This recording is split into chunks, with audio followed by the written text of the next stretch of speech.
Kajian Fathul Bari Kitabur Riqaq.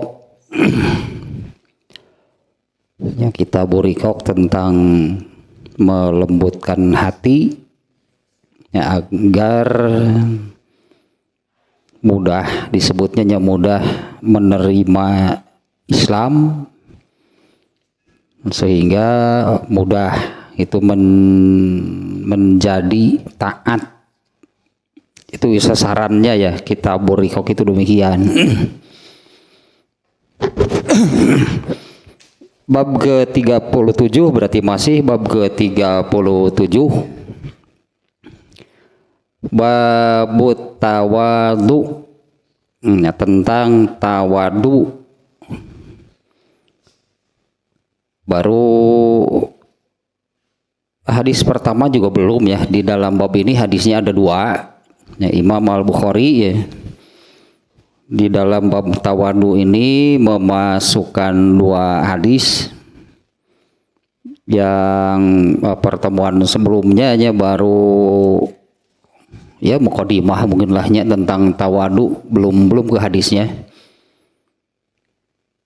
Nah, hadis yang pertama, An Anas bin Malikin radhiyallahu anhu qala kanat naqatun li Rasulillahi sallallahu alaihi wasallama tusammal adba'a wa kanat la tusbaqu faja'a a'rabiyun ala qaudin lahu fasabaqaha fashtadda zalika alal muslimin wa qalu subiqatil adba'u faqala Rasulullah sallallahu alaihi wasallam inna haqqan 'alallahi an la yarfa'a syai'an minad dunya illa wado'ahu.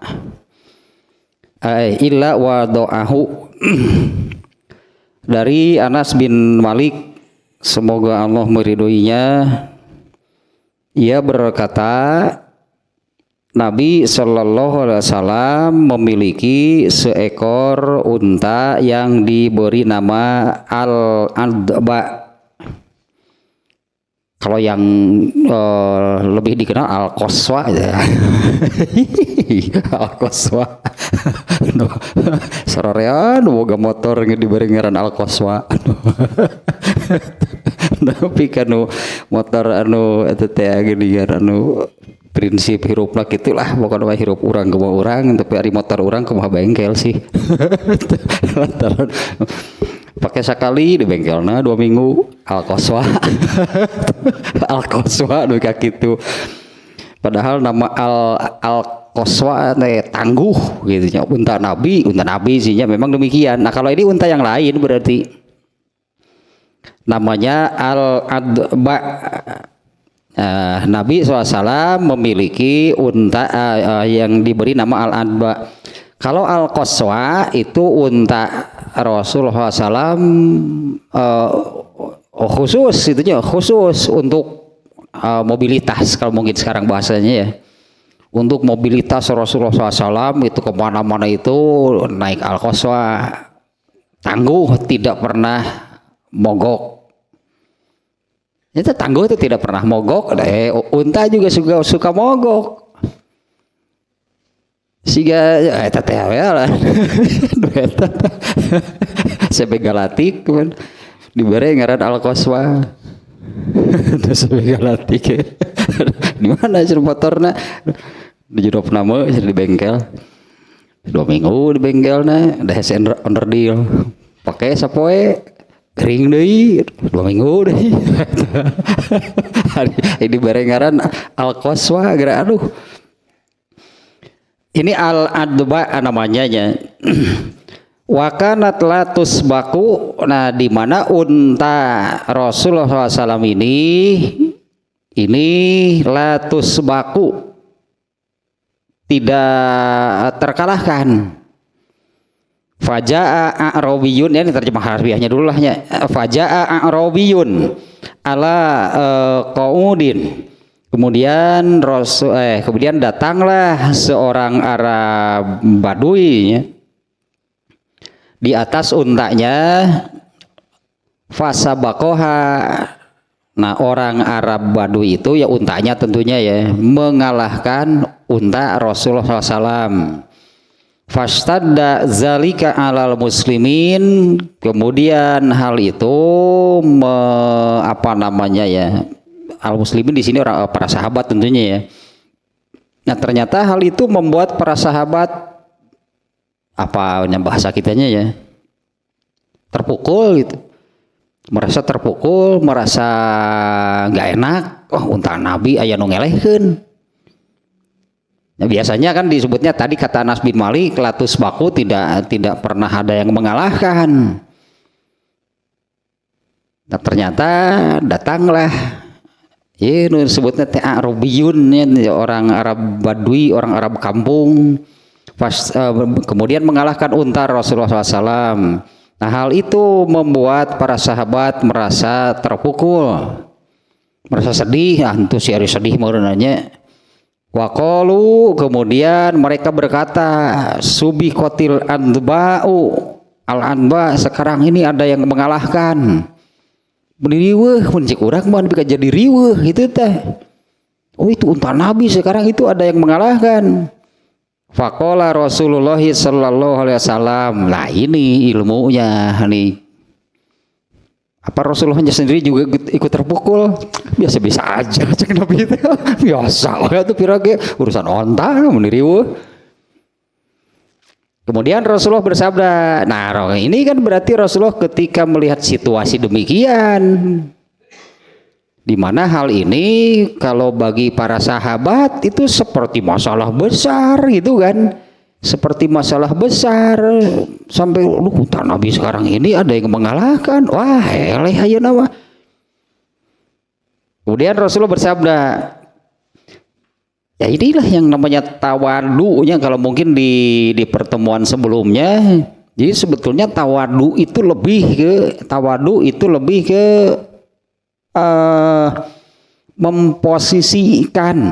memposisikan dunia dan akhirat dengan posisi yang benar. Dunia itu posisinya di mana? Akhirat atau surga lah. Akhirat itu kan bukan neraka sih ya. Dunia itu posisinya di mana? Kemudian akhirat itu, surga itu posisinya di mana? Dalam hal ini terkait dengan kalau sudah memposisikan keduanya dengan benar, pasti bisa. Artinya ya pasti akan bisa. Mana sih yang lebih penting? Mana yang harus diprioritaskan? Mana yang harus dikejar? Mana yang harus sudahlah abaikan. Ini dari sabda Rasul seperti ini nih.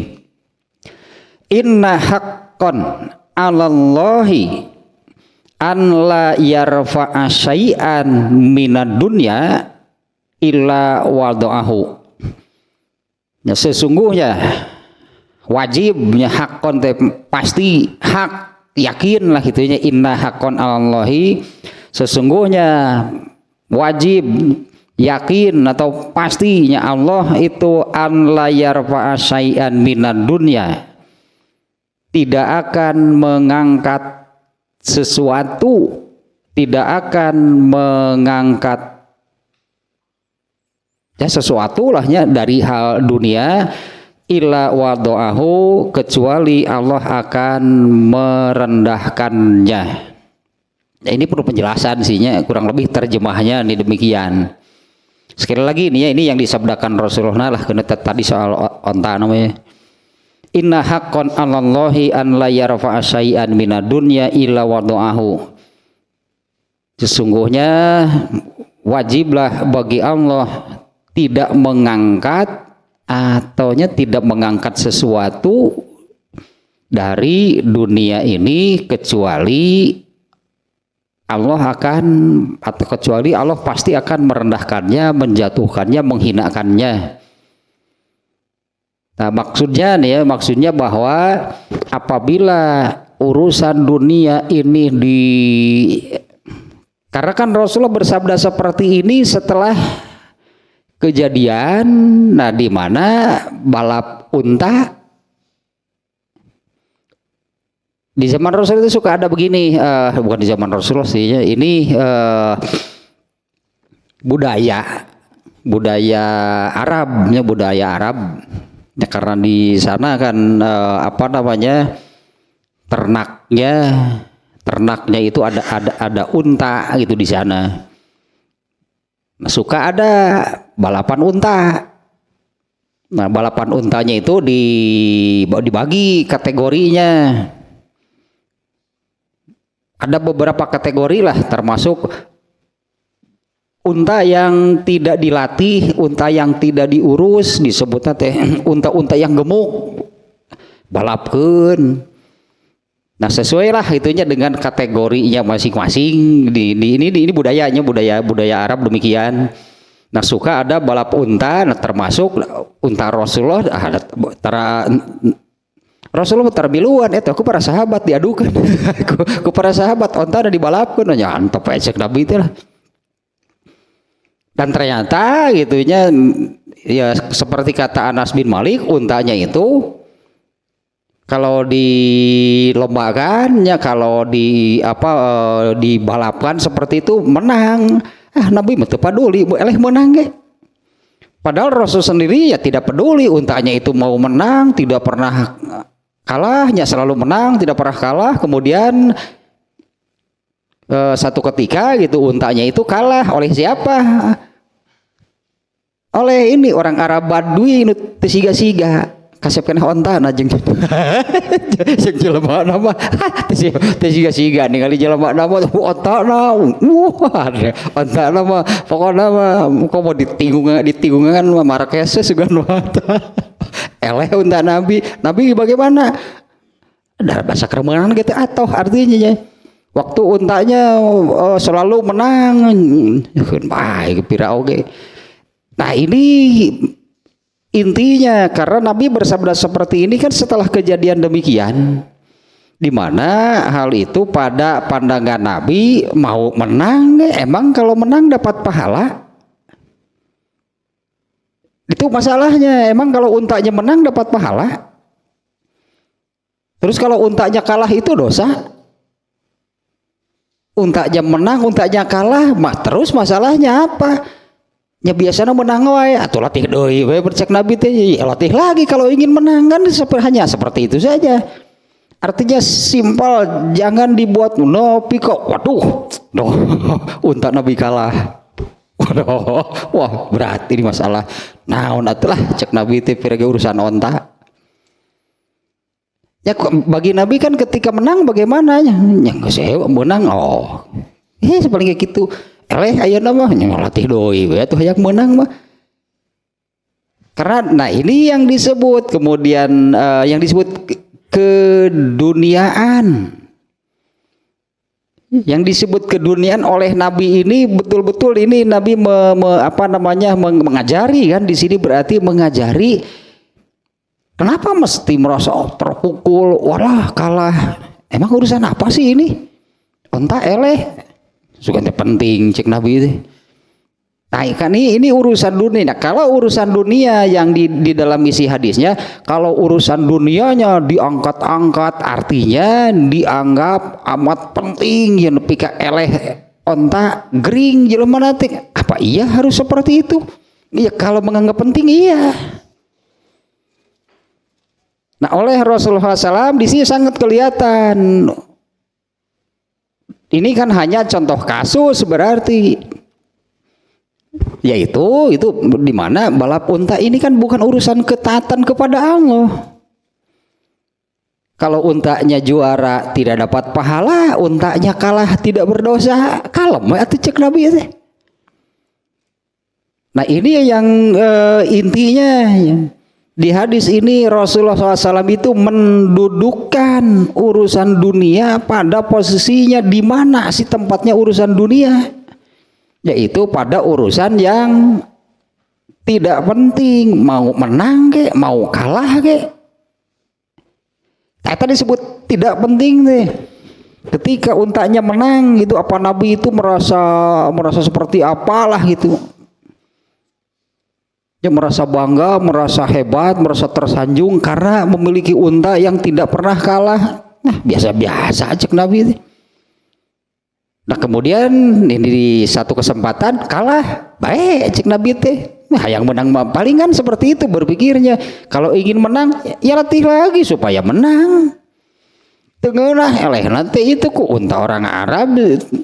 Onta teh siga-siga teh siga teh tara dilatih-latih acan onta teh tapi mun digas wah siga nu koneng pokoknya malah tuh udah jangan jangan melihat dari penampilan pokoknya motor eta mah nu koneng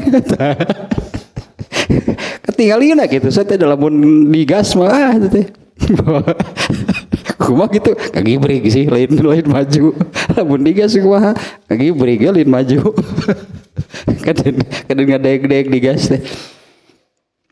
Nah itu benang merah namanya di sini nih ya, yaitu memposisikan.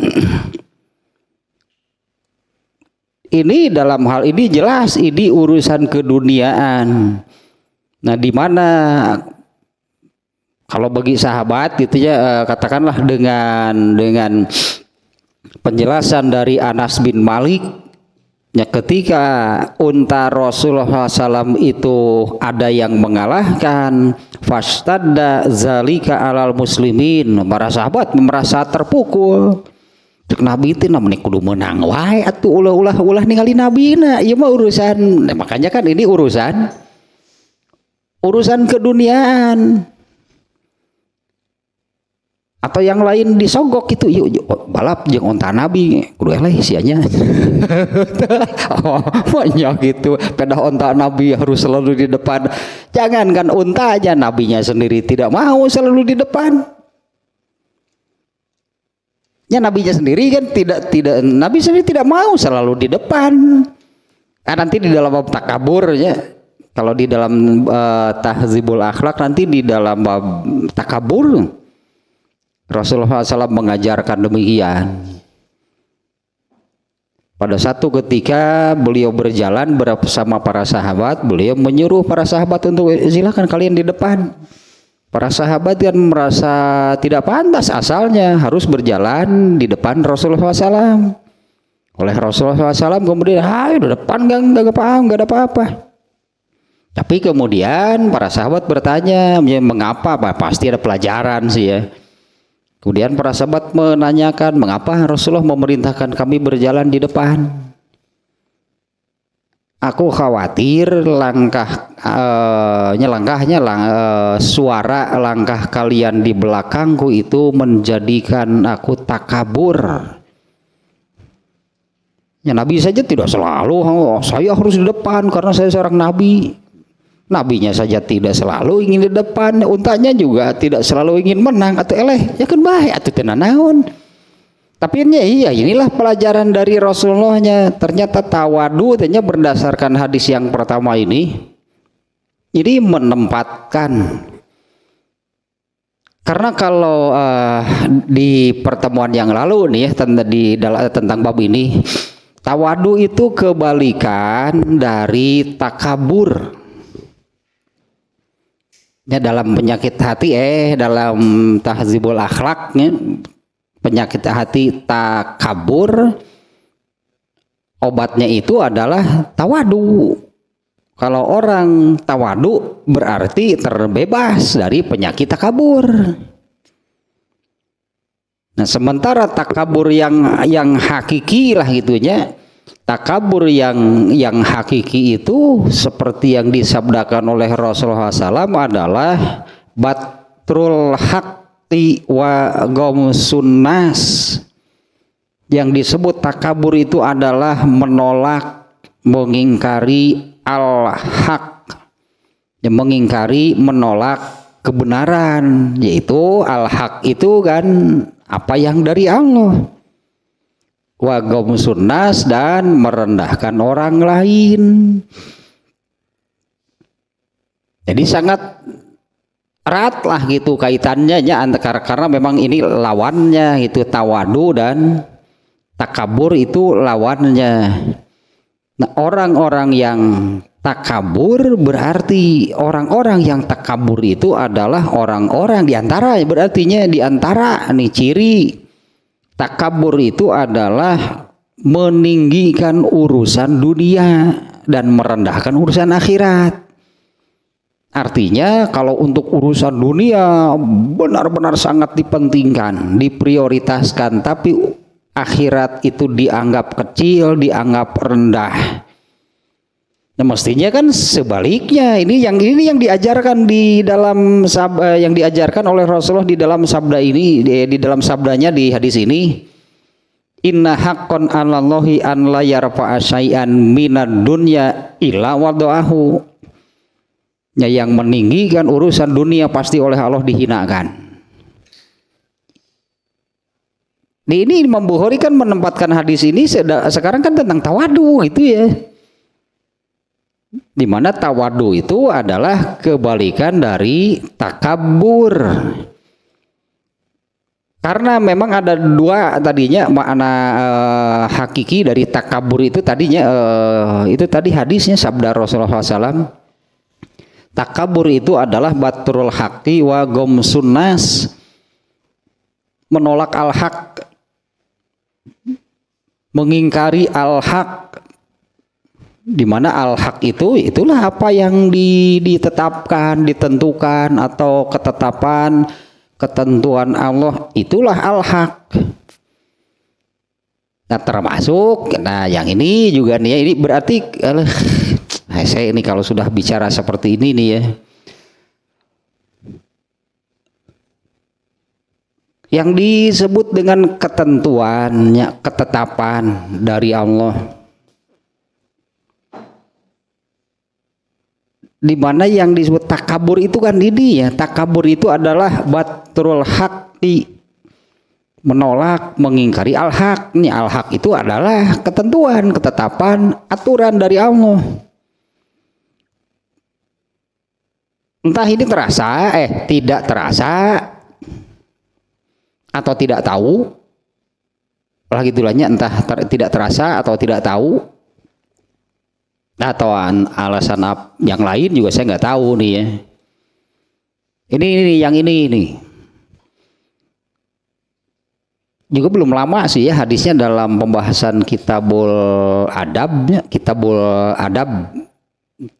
belum lama nih, kitabul adab tentang birrul walidain. Hadisnya ini kan disebutnya karena di dalam hadisnya ini memang ada birrul walidain, yaitu hadis yang menerangkan amal paling penting, ayyul a'mali afdolu, amal apa yang paling utama, amal apa yang paling penting. Rasulullah menjawab as-sholatu fi awwali waktiha summa ayun. Ya, amal yang terpenting, amal paling utama, amal pokok dari seluruh amal berarti ya, adalah sholat di awal waktu. Itu jawaban Rasulullah, as-sholatu fi awali waktiha. Kemudian ditanya lagi summa ayun, kemudian setelah itu apa? Urutan berarti ini ya. Setelah itu apa? Birrul walidain. Summa ayun, setelah itu apa? Apa namanya? Al jihadu fi sabilillah. Itu kan hadisnya. Ini sudah sebetulnya hadis ini di dalam kitabul adab. Tapi yang saya maksudkan mengambil hadis ini yaitu tentang al-haq. Al-haq itu apa? Ketentuan, ketetapan dari Allah. Nah, Rasulullah SAW ditanya ayyul a'mali afdolu, amal apa yang paling penting, amal apa yang paling utama. Demikian tadinya jawaban Rasulullah kan satu ini, kemudian urutan berarti karena Rasul ditanyanya demikian, setelah itu apa urutannya? birrul walidain, kemudian jihad fisabilillah. Seperti itu kan jawaban Rasulullah. Apakah Rasulullah menjawab demikian itu berdasarkan pikirannya atau wahyu? Ya, Rasulullah menjawab demikian itu berdasarkan pikiran Rasulullah sendiri, menurut pribadi Rasulullah, atau itu wahyu? Ya, itulah jawaban itu wahyu. Yang menetapkan sholat di awal waktu amal paling penting siapa? Berarti apa yang disampaikan Rasulullah sebagai jawaban tadi itu adalah wahyu. Kalau wahyu ya dari Allah. Berarti intinya dari jawaban Rasulullah tersebut yang menetapkan bahwa amal terpenting sholat di awal waktu itu siapa? Kan sholat itu Allah yang menetapkan, berarti Allah yang menetapkan demikian. Ya, sholatnya sendiri kan Allah yang mengadakan, Allah yang menetapkan, Allah yang memerintahkan. Dan Allah menetapkan demikian, ini amal terpenting, yaitu sholat di awal waktu. Setelah itu birrul walidain. Dan birrul walidain itu kan ada di dalam ayat Quran, juga ada beberapa kan tentang birrul walidain. Setelah itu jihad fisabilillah. Sekali lagi nih yang jadi urusannya, Rasulullah SAW ditanya demikian lalu jawabnya seperti itu berdasarkan pikiran pribadi Rasulullah, dari diri Rasulullah, atau wahyu?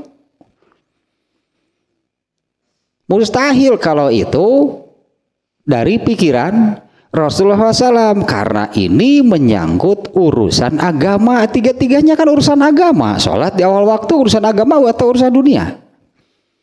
Ya, kemudian birrul walidain urusan agama, urusan dunia. Terus jihad fisabilillah. Ini kan tiga-tiganya urusan agama. Allah berarti yang menjawab sebetulnya. Berarti dari jawaban Rasulullah SAW itu, nah itulah ketetapan Allah. Allah yang menetapkan bahwa urutan amal terpenting itu seperti yang disabdakan oleh Rasulullah tersebut. Ta'eta al-haq contohnya. Nah, orang yang takabur yang bagaimana? Batrul haq, orang yang tidak menerima, tidak atau menolak, mengingkari. Itu yang saya katakan tadi, entah ya tidak terasa atau karena tidak tahu atau alasan yang lain, ternyata orang Islam, ya kafir kita tidak bicara nih dalam berkaitan dengan hadis tadi. Banyak orang Islam yang tidak mengikuti ketetapan Allah tersebut, yaitu tidak menjadikan sholat di awal waktu sebagai amal utama, sebagai amal terpenting. Bener nggak? Betul tidak? Kemana yo? Kemana? Kemana? Ya udah teh. Banyak kan sekarang ini kan bukan amalnya, bukan sesuai urutan barusan lah gitunya. Yang lebih parah lagi, lebih penting urusan dunia. Ketika datang waktu sholat itu bukannya, nah ini kan kalau mengikuti ketetapan aturan dari Allah itu amal terpenting apa? Sholat di awal waktu. Awal waktu itu artinya kan begitu datang waktunya ada azan kan, demikian kan ininya. Datang waktunya kemudian ada azan, itulah amal terpenting, sholat pada waktu tersebut. Banyak kan yang tidak sholat. Di kita ini sudah serasa hidup di Eropa. Kalau waktu sholatnya masjid kosong, di Eropa makanya ada kafir wunggul. Makanya asa di Eropa sih ya Pak. Nu adan sorangan, nu qomat manehna, imam manehna, makmum manehna. Basa keur di Latvia gitu tuh emang gaya emang di Latvia lah mana Latvia masaker di Moldova gitu di Indonesia itu ayeuna masih guys di Eropa seperti di Eropa itu begitu datang waktu sholat azan masjid mah kosong we. Ya anggaplah ada di Eropa ya iyalah di sana mayoritas kafirnya pantas we begitu ada azan tetap di jalan gitu kan tetap di luar masjid. Nah kalau di kita ini kan sebetulnya tidak pantas. Terus ketika tidak sholat di awal waktu yang dilakukan apa? Urusan keduniaan ternyata taheta takabur diantaranya. Meskipun tidak secara langsung seperti orang kafir yang jelas-jelas menolak al-haq. Mereka kan jelasnya menolak al-haq. Menolak apa yang dari Allah. Segala ketentuan, ketetapan, aturan dari Allah itu oleh mereka jelas disebutnya kan ditolak mentah-mentah. Tapi ternyata orang Islam juga demikian. Lebih tah meninggikan. Iya hadis ini nih isinya artinya kurang lebih jadi seperti ini ininya maknanya barang siapa yang meninggikan urusan dunia pasti oleh Allah direndahkan. Karena biar bagaimanapun urusan dunia itu adalah rendah. Ya, dunia itu kan rendah. Satu lagi lah dalilnya. Ini juga yang dalil yang pernahnya diungkap beberapa waktu yang lalu. Ketika Rasulullah SAW dan para sahabat pulang safar kalau nggak salah ini ya. Pulang dari satu safar, Rasulullah SAW dan para sahabat melewati sebuah pasar. Ternyata di pasar tersebut ada tergeletak gitulah bangkai anak kambing. Ya, bangkai anak kambing yang telinganya rapat ke kepalanya. Bahasa eta gawe nu genggean udah di dikitukeun teh saha. Bahasa eta teh nyol ditinggali celina nadalin doma tuh gigireun mah. Ditinggali celina nadalin doma nu gigireun teh. Kemudian Rasulullah bersabda yang melihat bangkai kambing ya tergeletak di tempat sampah gitulah bangkai seekor kambing tergeletak itu di tempat sampah. Di mana ini juga ya budaya sebetulnya ya ini budaya saat itu bahwa apabila seseorang memiliki kambing yang telinganya rapat nempel gitu rapat ke kepalanya maka itu hal yang memalukan. Padahal cek domba teh salah saya apa gitu cek domba emang salah saya apa sedemikian aib apa memiliki saya itu sampai mungkin yang tadi juga dibunuh mungkin karena pemiliknya malu memiliki domba yang seperti itu. Itulah budaya di sana. Nah Rasulullah melihat bangkainya bukan yang masih hidup di tempat sampah sebuah pasar. Kemudian Rasulullah bertanya kepada para sahabat, ada yang berminat membawa bangkai kambing itu? Ada yang mau nggak membawanya? Kan para sahabat semuanya ngebiri gidig semuanya sahabat jangankan sudah mati kan masih hidupnya saja saya kalau diberi plus uang no gitu kalaupun diberi ya boro-boro kudu beli. Kalaupun diberi itu kambing yang seperti itu ya karena hanya mendatangkan aib gitulah budayanya saat itu demikian. Memiliki kambing yang demikian itu aib bagi pemiliknya. Nah para sahabat itu oleh Rasulullah ditanya demikian. Nah, ada yang berminat mau membawa itu bangkai kambing yang itu yang rapat. Jangan kan yang sudah mati masih hidupnya saja pasti tidak mau. Nah ternyata kan Rasulullah itu bukan iseng loh. Emang iseng nanya gitu Rasulullah. Ternyata Rasulullah itu kemudian menyabdakan sesungguhnya dunia ini di mata Allah lebih hina daripada bangkai kambing itu. Nah, itulah dunia. Sesungguhnya dunia ini lebih hina di mata Allah daripada bangkai tersebut. Artinya rendah, hina, gitulah dunia itu demikian, gitu, rendah, hina, namanya juga dunia. Arti dunia itu rendah. Kalau al hayatud dunia itu kehidupan yang rendah berarti. Nah, kalau seseorang atau manusia malah meninggikan, apa sih di sini kan di dalam hadisnya kan meninggikan. Tidaklah meninggikan sesuatu urusan dunia kecuali oleh Allah dihinakan. Meninggikan sesuatu yang rendah ya tetap saja ada di bawah sebetulnya. Jadi tawadu itu tawadu itu menerima, berarti karena tawadu itu kebalikan dari takabur ya. Takabur kan tadi demikian menurut sabda Rasulullah, batrul haq. Ini saja dulu nih. Jadi ada dua disebut takabur itu ya. Hadis itu teh Rasulullah SAW itu kalau nggak salah berbicara tentang zuhud, waro lah gitu ya. Nah, kemudian ada sahabat yang bertanya, Rasulullah, apa saya kena oleh takabur? Karena saya ini suka pakai pakaian yang harganya mahal, branded lah pokoknya mah.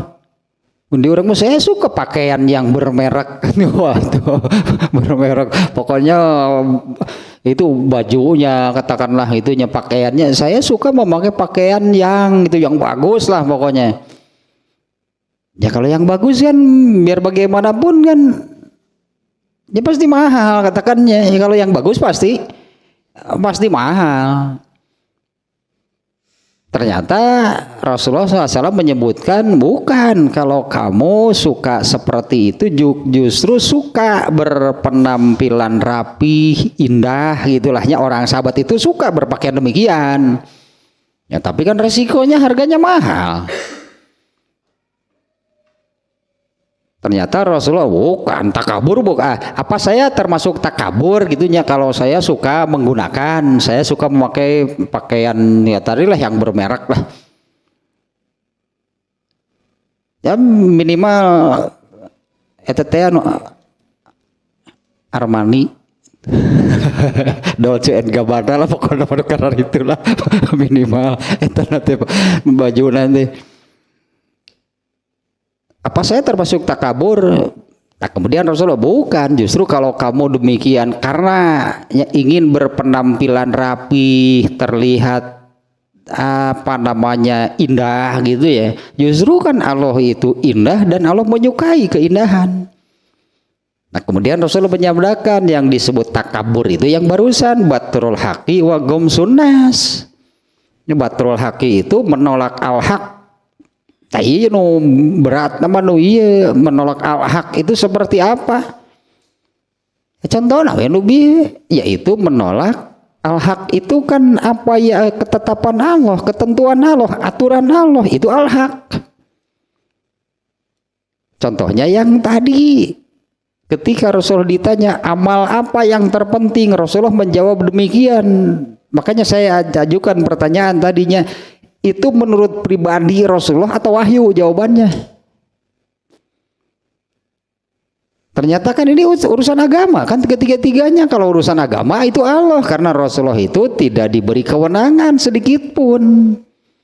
Ya, Rasulullah tidak diberi kewenangan sedikit pun urusan agama. Beliau itu hanya menyampaikan wahyu yang diterima. Tidak ada sedikit pun urusan agama Islam ini dari pribadi Rasulullah itu nggak ada. Berarti yang tadi itu wahyu, berarti itulah Allah yang menjawab. Artinya inilah ketetapan dari Allah tentang amal, yaitu amal terpenting adalah sholat di awal waktu, setelah itu birrul walidain, setelah itu jihad fisabilillah. Nah, kalau yang tawadu ikuti, berarti terima ketetapan Allah tersebut. Kalau yang namanya takabur itu kan berarti tidak menerima. Tadi kan batrul hak itu tidak menerima al-haq, tidak menerima ketetapan Allah. Ini kalau lihat realitanya seperti tadi gitu ya, di kita lah, di NKRI, di negeri tercinta ini yang mayoritas sekian persen muslim itu ternyata sudah serasa di serasa di Eropa, serasa hidup di Eropa, serasa hidup di Amerika. Kalau datang waktu salatnya sepi masjid teh. Ya kalau di sana wajar kan, memang mayoritas bukan muslim, muslimnya minoritas. Belum lagi masjid itu langka. Kalau mau sholat wajib saja harus kemana nyari masjid. Kalau di kita kan se-RW 2 masjid sok se-RW 2 3 se-RW, satu RW kan sekecil. Sangat mudah sebetulnya mencari masjidnya. Ya, di kita inilah pergi kemana saja mencari masjid mudah karena memang mayoritas muslim. Tapi ketika datang waktu sholat tetap lebih banyak yang di luar masjid. Itu yang tadi saya katakan, ini tidak terasa takabur, berarti tidak mau mengikuti ketetapan Allah, malah melakukan yang lain gitu kan, malah melakukan yang lain. Terus yang dilakukannya apa? Apa urusan agama juga? Bukan ternyata. Kalau contoh yang ini, ketika perang Khandaq, perang Khandaq ini kan perang yang salah satu perang terbesar nih yang dialami oleh Rasulullah dan para sahabat. Perang Khandaq itu kan di Madinah perangnya, di mana Khandaq itu parit. Itu strategi perang yang diajukan oleh Salman Al-Farisi untuk menahan laju musuh gitu ya, yaitu dengan membuat parit di sekeliling kota Madinah. Karena saat itu musuhnya itu koalisi berbagai macam kafir yang jumlahnya 24.000 musuhnya. Nah, Rasulullah dan para sahabat berapa orang? Sangat sibuk, berarti sangat perang termasuk perang besar. Sehingga tapi gitu ya, perang ini tidak lama. Ini yang berkaitan juga dengan ujubnya. Kalau betul-betul menyerahkan sepenuhnya kepada Allah, kondisi demikian pun ternyata oleh Allah gak lama perangnya, padahal musuhnya 24.000 orang. Tapi pada perang terakhirnya perang setelah perang itu selesai lah. Setelah perang itu selesai, itu kurang lebih menjelang maghrib, Umar bin Khattab marah-marah. Dasar si kafir, dasar si musyrik. Memarahi mereka, marahi musuhnya kafir musyrik karena belum sholat zuhur, tidak sempat sholat zuhur. Bahkan asar pun itu waktunya sudah sangat dekat gitu ke maghrib. Mendengar Umar bin Khattab marah-marah seperti itu, kemudian ditanya oleh Rasulullah, kenapa gitu, kenapa marah-marah, memarahi dasar si kafir, dasar musyrik, dasar si bebenguk, si wawalak, si pokoknya malah segala rupa, sumpah serapah. Kenapa sampai marah sedemikian rupa? Saya belum sholat zuhur saja belum, sekarang asar ini juga sudah mepet waktunya ke maghrib. Ternyata Rasulullah mengatakan, saya juga belum. Si Umar bin Khattab, oh gitu, ya saya juga belum. Ya sekarang mas coba semuanya siap-siap, karena semuanya belum ternyata. Kenapa tidak sholat di awal waktu zuhur? Ada yang lebih penting, yaitu perang, urusan nyawa, urusan tegaknya agama. Sholat zuhur sampai tidak sempat dilakukan. Kalau demikian kan pantas, itulah kalau demikian kan pantas alasannya. Kalau normalnya kan ketika datang waktu zuhur apa? Bilal azan, kan biasanya demikian. Bilal azan berjamaah, nanti datang waktu asar. Bilal azan kemudian berjamaah. Nah, kenapa tidak sholat zuhur di awal waktu, tidak sholat asar di awal waktu, sampai Umar bin Khattab marah-marah? Karena ada hal yang lebih penting. Eta ngusup rek disarwakeun jeung perang gitu. Tadi basekar adan lohor teh keur naon? Sehingga datang waktu sholat zuhur, azan zuhur juga bahkan terdengar gitu ya. Azan zuhur juga terdengar, kemudian tidak segera sholat, mengerjakan sholat di awal waktu itu sedang apa? Itu sedang ngegerentil-gerentil epan ya. Sakit geus di bejaan, hayang lauk. Itu aya upan nu panghalusna mah da kudu nguseup teh. Anu eta pan tiluan teh anu palus-halus upan. Eta nu tiluan nu palus-halus upan. Nu jeung cek nu saurang we upan saya panghalusna mah cerem giriwil atuh. Kakarge kada cai ngusuk nyantok lauk teh Himalaya nu leuwih alus batur upan saya mah. Cek nu kadua ban lu alus kana upan saya atuh. Saya bakal ngagerentel depan lauk ngajelang teh urut tuh jangan kuat ya yang nyantok. Nuka dua melalui halus pencet nuka tilu upan saya di panghalus nama saya mah minggu rek ngusup Sabtu lauk ke Arima pak ada penjing mereka ngusup seru eta geus teu kuat yang nyantok. Terus sebenarnya mah teu kudu gaya teu kudu ngusup tapi lauk cenah nuka imah ieu mah contoh gitunya. Ini ketetapan Allah berarti ini. Kedua dia malah benang merah dari hadis ini ternyata ini yang tawadu ma inna haqqan 'alallahi an la yarfa'a syai'an minad dunya illa wada'ahu. Wajib bagi Allah itunya siapa yang meninggikan dunia pasti dihinakan. Itulah kurang lebihnya benang merahnya ini hadis ini. Nah, urusan dunia itu urusan apa? Eta ini di hadis ini contohnya adalah balap onta. Dari sikap Nabi gitu sangat kelihatan. Rasulullah unta paduka ada yang mengalahkan, paduli cek Nabi teh. Tapi ragino kitu atuh, hayang menang atuh latih deui tinggal kitu. Kenapa sampai kan waduh ini sih urusan naon wae cek Nabi teh atuh. Penting nu kitu teh. Nyapa itu urusan penting, urusan besar. Nah, kalau dianggap besar, dianggapnya tadilah bahasanya di sini ya. Barang siapa yang meninggikan urusan dunia. Nah, artinya makanya saya tadi katakan ini sebetulnya terkait dengan itu tawadu mah karena tawadu ini kebalikan dari takabur. Takabur itu adalah batrul haq. Kalau tawadu artinya menerima, berarti sebaliknya. Kalau takabur menolak, mengingkari, tidak mau menerima al-haq apa yang ditetapkan oleh Allah. Kalau tawadu berarti sebaliknya, menerima apapun yang ditetapkan oleh Allah.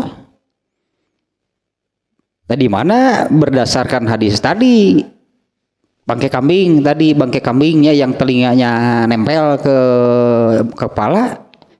Di situ Rasulullah kan menggambarkan dunia itu seperti apa sebetulnya. Sesungguhnya dunia ini di mata Allah lebih rendah, lebih hina dibandingkan dengan bangkai kambing tersebut. Nah, ini juga sama ya karena kan ini yang menyampaikannya Nabi wahyu berarti Allah sudah menetapkan demikian berarti kan bahwa dunia bahkan dari namanya pun ya saya katakan tadi dunia itu artinya hina, dunia itu rendah. Makanya di dalam Al-Quran di surat-surat yang menyebut dunia kan al hayatud dunya di ini tuh yang di surat Luqman ayat 33 itu kan kata yang dipakainya yang tersebut fala taghurrannakumul hayatud dunya. Kalau menurut bahasa Arabnya ini sifat nih al hayat kehidupan ad-dunya sifat dari al-hayatnya kehidupan yang berarti kehidupan yang kalau dalam bahasa Indonesia kan sifat itu diterjemahnya demikian. Al-hayatud dunya itu berarti kehidupan yang kalau kita sih menerjemahnya jangan tertipu kehidupan dunia. Jadi wete benang maknana gitu tah. Tidak bisa tertangkap gitu kan maknanya itu karena diterjemahnya demikian. Jangan tertipu kehidupan dunia itu kerasaan. Jangan tertipu oleh kehidupan yang terjemah tadi dinya mah dunia teh hina teh terjemahna teh rendah. Ya yang seperti apa? Ya tanah kararieu tah urusan balap onta. Pemenang ada pahalanya nggak dari Allah kalau ontanya juara? Nggak ada. Terus yang kalah dosa nggak? Naon atuh pentingna urusan nu kitu. Eta kehidupan yang rendah yang hina teh nu kararitu tah, yaitu yang nggak ada pahalanya, nggak ada dosanya. Tong dianggap penting nu gitu mah. Jadi contohnya nih dari Rasulullah. Kalau Anas bin Maliknya mengatakan para sahabat merasa terpukul gitu karena unta Rasulullah SAW itu kalah. Bagi Rasulullah sendiri bagaimana? Bagi Rasulullah mah gak ada masalah, mau kalah mau menangnya paling kayak gitulah, nyayang menang masih latih deui lah pokoknya mah. Nya sok wae latih deui, da sareng ari balap mah pasti hayang menang kan. Tapi ternyata kalah, terus bagaimana? Ini kalah menang dalam urusan apa? Balap onta. Mun elehna dina pastabikul khairat tah kudu ceurik kakara. Pan Anas bin Malik teh ceurik teh eleh pastabikul khairatna teh ku Abu Bakar teh. Anas bin Malik buat dibandingkeun jeung Abu Bakar mah geus mulai harapan ka surga teh. Ya Anas bin Malik gitunya menangis kalau membandingkan dirinya gitu kan dengan Rasulullah SAW, dengan Abu Bakar, dengan Umar bin Khattab. Lamun gitu ka surga teh kudu bersaing diadukeun jeung Abu Bakar jeung Umar bin Khattab. Geus mulai harapan hirup teh. Nah kalau kalah dalam hal tersebut pastabikul khairat baru itu urusan besar. Hari gitu mah urusan ngadu jangkrik lah. Cek diunda deui we atuh jangkrikna diedankeun deui. Adukeun deui, eleh deui, patongkeun huluna jadi pangere. Untung harita umur can baleg. Wah, untung harita kitu teh umur can baleg. Mun umur geus baleg meureunna eta teh motongkeun beuheung jangkrik sigana dosa tah. Wah Allah dihirupan der ke urang dipaehan. Jangkrik nu teu dosa. Teu dosa. Dosana teh naon? Pedah eleh diadu. Untung harita keur budak. Keur budak ngalaman gitu ngadu jangkrik. Jangkrik teh diadukeun elehan wae. Jeung teu mikir deui nya atuh da meulina anu 5 harita mah jangkrik teh hargana geus 5 perakan atuh nya elehan atuh. Beda jeung jangkrik di daya cepuk lavender. Tuan we eta mah jagoan. Patongkeun colok ku awi pake pangger. Atuh untung keur budak mun geus baleg sigana dosana gede pisan tah kituan. Khawatir jangkrik aduh. Nah kembali lagi ke sini nih ya, intinya ini dari hadis yang pertama nih ya, ternyata ini terkait dengan benar gitu, tawadu itu kebalikan dari takabur. Dimana takabur itu seperti yang tadi ya, berarti tawadu mah hadis pertama nih ini tentang menerima, berarti karena tawadu itu artinya kebalikan dari takaburnya, berarti menerima al-haq. Di mana dalam hal ini nih di dalam hadis nomor 1 nih, di mana al-haqnya? Pada hadis yang nomor 1 itu al-haqnya di mana? Di mana kan yang orang yang tawadu itu kan menerima, berarti al-haq. Al-haqnya di dalam hadis nomor 1 ini adalah yaitu Allah, sebetulnya menurut hadis yang lain tadinya seperti yang bandingannya anggaplah jadi bandingannya ini yang tadi tentang amal gitu, yang terpenting itu apa? Allah yang menetapkan. 1, sholat di awal waktu. 2, birrul walidain. 3, jihad. Itu Allah yang menetapkan. Mau menerima nggak? Mau menerima nggak ketetapan Allah ini? Kalau terima ya laksanakan berarti. Nah kalau dalam hadis ini yaitu tentang seperti apa sih sesungguhnya al hayatun dunya. Itu dari namanya pun sudah demikian. Seperti apa? Di mana? Tadi saya katakan di awal ini hadis yang pertama ini berarti tentang memposisikan di mana kehidupan dunia. Posisinya di mana posisi kehidupan dunia, di mana posisi kehidupan akhirat. Posisinya adalah kehidupan dunia ini di bawah dalam arti rendah, hina. Yang tinggi, agung lah itu bahasanya. Yang tinggi, yang agung itu adalah kehidupan akhirat. Di dalam contohnya ini terjadi sesuatu tentang keduniaan, yaitu balap unta. Unta Nabi yang biasanya menang kemudian kalah. Bagi Nabi itu jadi masalah nggak? Jadi hari ini kan bagi Nabi jadi masalah nggak? Boro-boro cek Nabi itu lewai pencit atau cek Nabi itu sekalian gimana gitu pek lah. Nah kehidupan dunia ulah pusing berarti mencek orang mah lah pusingku oleh sama kehidupan dunia karena itu kehidupan yang rendah. Tawadunya di sini nih hadis pertama tawadunya adalah di dalam hadis ini ya Rasulullah SAW memang tidak secara eksplisit sihnya menerangkan kehidupan dunia, kehidupan akhirat. Di hadis yang tadi tentang bangkai kambing yang telinganya rapat ke telinga, tak jelas eta menerangkan kehidupan dunia. Kemudian juga di kitab Buriqoqnya di judulnya pun itu di bab-bab sebelumnya sudah agak jauh nih. Di dalam kitab Buriqoq ini ada judulnya perbandingan kehidupan dunia dan akhirat, di mana di dalam hadis riwayat At-Tirmizi sih bukan di Bukhari-nya, tapi Imam Bukhari menunjuk ke hadis tersebut. Di dalam hadis At-Tirmizi Rasulullah menerangkan bahwa kehidupan dunia dibandingkan dengan surga itu seperti seseorang memasukkan jari ke dalam lautan lalu dia angkat. Nah kehidupan dunia itu di sini membandingkan jumlah air, berarti kehidupan dunia itu ibarat air yang nempel di jarinya, sementara surga itu samudra lautan seluruhnya. Itu juga wahyu kan?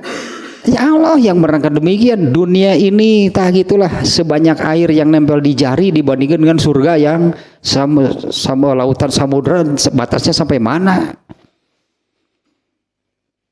Nah itu ketetapan itu dari Allah. Di hadis ini sangat jelasnya mengarah ke sana sebetulnya nih hadis yang pertama ini. Karena di dalam hadis pertama ini yang dikisahkan oleh Anas bin Malik terjadi urusan keduniaan, di mana bagi para sahabat saat itu menjadi hal yang penting berarti karena hal itu sampai membuat para sahabat terpukul. Walah unta Nabi kalah gitu ya, unta Nabi ada yang mengalahkan, justru Nabi pemilik untanya tiis Nabi tiis wah ya itu piranu gitu mah. Ya artinya kan ini kan urusan dunia kan isinya yang ada di hadis ini. Nah inilah yang disabdakan oleh Rasulullah SAW tentang kehidupan dunia. Artinya yang memang rendah, hina. Barang siapa yang meninggikan kehidupan dunia, pasti Allah akan menghinakannya. Karena hidupnya dalam kehidupan yang hina, urusan dunia. Nah itulahnya hadis yang pertama nih ya dari bab tawadu. Di antaranya nih entah ini sudah disampaikan atau belum ya. Ada beberapa catatan. Satu isyaratun ilal hasi ala adami tarafui. Ya, anjuran, dorongan untuk ya tidak takabur, intinya untuk tidak takabur. Wal hasu ala tawadu dan anjuran dorongan untuk tawadu. Wal i'lamu bi anna umurud dunya naqisatun ghairu kamilatin. Kemudian ada penjelasan juga bahwa ya urusan dunia begitu tidak sempurna. Urusan dunia itu apa namanya ya, bahasa kitanya jadi tidak ada yang sempurna teh, karena apa namanya ya, sehebat apapun lah yang namanya urusan dunia, tetap saja kan dunia itu kadarnya rendah, karena kan kehidupan dunia itu kehidupan yang rendah kan. Jadi sehebat apapun lah kalau urusan keduniaan itu ya kadarnya rendah, jumlahnya sedikit, kemudian waktunya terbatas. Jadi kalau kemudian unta Rasulullah kalahnya, emang rek iraha, rek mereka iraha jadi juara deh. Ya untana ge pan pasti ngolotan atuh. Untanya kan pasti bertambah usia, kemampuannya semakin berkurang gitu kan. Ya itulah dunia seperti itu. Tetar sebut naqisatun ghairu kamilatin, serba kurang lah dunia mah. Disebutnya teh ada istilah apa namanya seperti roda berputar. Ya kadang-kadang di atas, kadang-kadang di bawah, ya gitulah. Tidak artinya tidak selalu menang, nggak akan kejadian urusan dunia manuk itu teh moal. Ya kalau urusan dunia itu kan apa Rasulullah, unta Rasulullah ini harus selalu apa namanya selalu menang, ya mau ada ngelotan unta teh atuh. Belum lagi merenang rekrutemud merenang cek untana teh ya dipecut kumaha ge berboro hayang lompat cenah atuh lah. Cici kergenah ngopi cenah cek untana teh berenang ditita balap itu lompat mau enggak kajen muruhkeun untana teh tuh ya diuk di sisi ngopi. Dan namanya binatang mah kitu kan ada nya punya rasa. Emang binatang tidak ada rasa hoream pada binatang dah aya, atau binatang leker tumud bam mau ngacek onta teh kajian muruhkeun dimaklunkeun balap lah mah balap lah dimaklunkeun dibayar ontana eta ku dibayar ku jukut sa eta sakarung ontana lah maneh nu balap tah cenah ontana jatah jukut teh sakarung dikeun. Yang namanya binatang mah gitu. Nah kemudian ini tentang dunianya nih ya. Tentang dunianya Ibnu Battal mengatakan, kalau nggak salah sudah nih ini ya kita ulang lagi lah nih ya. Ibnu Battal mengatakan fihi hawanud dunya 'alallah. Betapa rendahnya ini nih, hadis ini juga menunjukkan betapa rendahnya kehidupan dunia ini di mata Allah. Kemudian at-tanbihu ala tarkil mubahati wal mufakharah. Mengingatkan, artinya ya hadis ini ya mengingatkan untuk tidak, inilah mubahah itu merasa hebat dengan urusan keduniaan, percuma besok juga hilang. Pan urusan dunia itu waktunya pasti terbatas, kan tidak ada yang abadi di dunia mah. Jadi kalau sekarang dibanggakan merasa hebat, besok masih seperti itu nggak? Ya eta panan asal juara kemudian kalah kan? Ya itulah kehidupan dunia. Artinya apa sih yang perlu, apa sih yang pantas untuk dibanggakan dari kehidupan dunia ini? Tidak ada, semuanya rendah. Nah, makanya ini nih ya diantara kesimpulannya nih Ibnu Battal mengatakan demikiannya at-tanbihu ala tarkil mubahati wal mufakharah. Percuma bermegah-megah, berbangga-bangga, hanya bermegah-megah dengan urusan dunia. Disebutnya hari ini di atas, besok bisa menjadi yang paling rendah. Ya hari ini juara, besok kan ada mungkin nggak besok ternyata ada yang mengalahkan. Contohnya kayak begitu pisan, asalnya juara wae teh, kemudian ada yang mengalahkan. Nah, seharusnya kan kalau kehidupan dunia itu dipahaminya demikian. Hekeun bae memang nggak akan kejadian harus juara terus. Ya kan akan kejadian harus selalu menjadi juaranya. Contohnya juga jelas nih, pas ini kesimpulannya ya. Yaitu meninggalkan atau tidak bermegah-megah, berbangga-bangga dengan urusan keduniaan. Kemudian ini sedikit lagi nih ya. Kullu syai'in inna kulla syai'in hanun 'alallahi fahuwa fi mahali do'ati fahakun ala kulli zi aqlin an yazhada fihi wa yakilu munafasatuhu fi talabihi.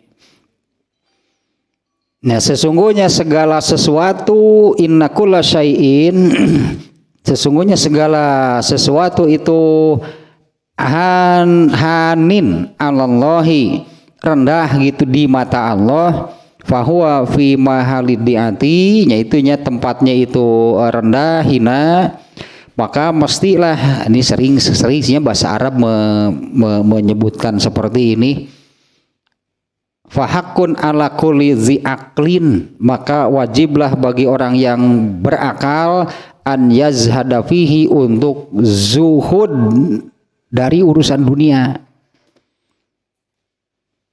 Zuhud mah cenderung benci urusan dunia, membenci urusan dunia ya. Sering ini dari kapan gitunya berulang-ulang gitu nih yang saya ungkap masalah ini. Yang disebut urusan keduniaan jangan sekali-kali identik dengan harta. Bukan itu urusan yang disebut urusan atau kehidupan dunia. Urusan dunia, kehidupan dunia, keduniaan, itulah sebutannya, adalah sesuatu nih contohnya yang nggak ada pahalanya, nggak ada dosanya. Orang miskin banyak nggak yang hidupnya keduniaan saja? Banyak kan, dimana hidupnya itu ya hanya hal-hal seperti itulah yang nggak ada pahalanya, nggak ada dosanya. Memang bukan sesuatu yang jelas-jelas perbuatan dosa, bukan. Tetapi itu yang nggak ada pahalanya, nggak ada dosanya, ya itu sih balap onta. Eta kehidupan dunia, keduniaan itu bukan, tidak identik dengan harta. Nah, untuk hal seperti itu harus zuhud. Zuhud itu harusnya membenci urusan seperti itu, dalam arti nggak suka lah, tidak suka, tidak mau, benci dengan hal-hal yang apa pahalanya juga nggak ada. Ya, yang disebut dengan apa namanya sibuk atau apalah disebutnya dengan kadunya deh wunggul tanuk, itu berarti yaitu yang ya sibuknya itu dengan hal-hal yang nggak ada pahalanya. Kalau di kita kan ya suka di banyaknya yang mengartikan seperti ini. Kalau ada orang yang kerja mencari nafkah, mencari rezeki dari pagi sampai sore sampai malam, komentarnya, oh itunya ngudag dunya teh. Nah, jadi gitu dadunya malinu kita. No, ngudag dunya teh aja nepi ka kesannya orang itu teh soleh nu kitu teh. Kesanna teh kurang lah karena agama teh lantaran hidupnya teh mencari rezeki pagi siang malam. Padahal Abdurrahman bin Auf mah berbulan-bulan gitu nanti bukan hanya pagi siang malam, berbulan-bulan nggak pulang-pulang. Abdurrahman bin Auf mencari uang, mencari nafkah, mencari rezeki sampai jadi sahabat terkaya. Apa Abdurrahman bin Auf teh sibuk dengan urusan keduniaan? Abdurrahman bin Auf itu kan salah seorang sahabat yang masuk surga tanpa. Wah, orang seperti apa dia berarti? Padahal sibuknya dengan urusan bisnis. Abdurrahman bin Auf ada bisnismen, memang eta keahlianana. Pernah eta ge cobaan diajar nahu sorof, sapoe gembung diajar nahu sorof gubrag langsung. Wah, teu sanggup. Lain fakna saya menjing nahu sorof mah, keun ulah batur bagian nahu sorof mah. ngapalkeun huwa we huwa ripuh diajar eta lahu saroba. Abdurrahman bin Auf itu dah, karena para sahabat juga oleh Allah lah gitunya dibagi kan. Khalid bin Walid terkenalnya seorang apa? Panglima perang. Ya dia masuk surga itu karena bagian itu, bukan bagian ilmu. Abdurrahman bin Auf dengan keahliannya kan dia masuk surga tanpa hisab, mati syahid enggak, ahli ilmu bukan Abdurrahman bin Auf. Coba hadis riwayat dari Abdurrahman bin Auf ada berapa? Nyemal aya dalin fakna tuh dari Abu Hurairah tah banyak. Pernah sih eta ge nyobaan gitu diajar al ismu huwa itu Abdurrahman bin Auf mung diajar rugi al ismu huwa lafdzun lahu ma'nan walam yuktaron bi zamanin itu definisi Abdurrahman bin Auf ampun-ampunan diajar eta mah tah lain bagianna geus lah pasar di mana gitu eta mah. Begitu ke pasar teh ngamblang we berbulan-bulan, jarangnya Abdurrahman bin Auf itu berbulan-bulan jarang bertemu Rasulullah. Bahkan Rasulullah meninggal saja Abdurrahman bin Auf enggak tahu. Ketika datang terakhir ke Madinah, Rasulullah mana? Rasulullah sudah tidak ada. Abdurrahman bin Auf pergi lagi dan tidak pernah kembali. Mau balik deui. Tapi setiap kali datang, setelah beberapa bulan, gitunya dikisahkan itu datang membawa keuntungan, ya baik barang ataupun uang, gitunya, semuanya serahkan kepada Rasulullah. Setelah bertemu Rasulullah, balik deui we ke pasar. Ya, artinya tidak identik dengan kalau ada orang yang seperti itu yang udah dunia teh meni maneh kedunyaan wae mah gapleh pagawean teh gitu tah eta kedunyaan teu puguh nu meunang eueuh pahalana nu eleh teu dosa eta nu teu puguh tah urusan keduniaannya. Jadi kalau para sahabat itu disebutnya mereka zuhud, para sahabat dengan dunia, mereka nggak mau hal-hal yang tidak berpahala. Buat apa? Ya bukan tidak identik dengan harta dengan kekayaannya, urusan dunia pokoknya segala hal yang tidak berpahala. Apalagi kalau malah hal itu yang dianggap penting gitu, yang apalagi sampai tadinya. Ketika datang waktu sholat itu wah parah itu berarti jauh dari ini, berarti orang itu bukan orang yang tawadu, berarti termasuk takabur, berarti karena kebalikan tawadu adalah takabur. Itu yang saya katakan tadi, mungkin tidak terasa oleh mereka kena oleh takabur karena mereka seolah-olah, kalau kafir kan pastinya mereka menolak, mengingkari. Seolah-olah mereka itu tidak menerima bahwa amal terbaik itu adalah sholat di awal waktu seperti yang Allah tetapkan. Oleh mereka kan dianggap enggak. Karena begitu datang waktu sholat kan bukannya segera mengerjakan sholat sebagai amal terbaik, tapi malah terus saja nguseup. Murukan lain takabur gitu. Takabur pada dosa lagi gede. Ya tidak terasa hanya bahwa kena, berarti karena kalau tawadu mau ada masalah, tawadu mau menerima itu apa yang Allah tetapkan. Kalau takabur berarti tadi menolak. Teruslah itu tanya baru hadis yang pertama nih, nanti kekurangannya dari hadis yang pertama masih ada lah, nanti disambung lagi nih. Masih ada satu lagi nih, karena di dalam hadis ini ya Imam Bukhari memasukkan dua judulnya gitu, tawadu, judulnya hanya demikian. Bab tawadu'i, itu bab tawadu. Ini mungkin yang boleh digaris bawah ini. Tawadu itu kebalikan dari takabur. Takabur itu adalah batrul haqi wa gomsun nas, menolak, mengingkari, tidak menerima al-haq. Al-haq itu apa tuh? Eta kan tadi jadi panjang. Ya, al-haq itu apa ya, yang ketetapan Allah. Al-haq mah ketetapan ketentuan Allah, al-haq namanya. Kalau yang tidak mengikuti itu termasuk sebetulnya gitu kan, termasuk takabur berarti.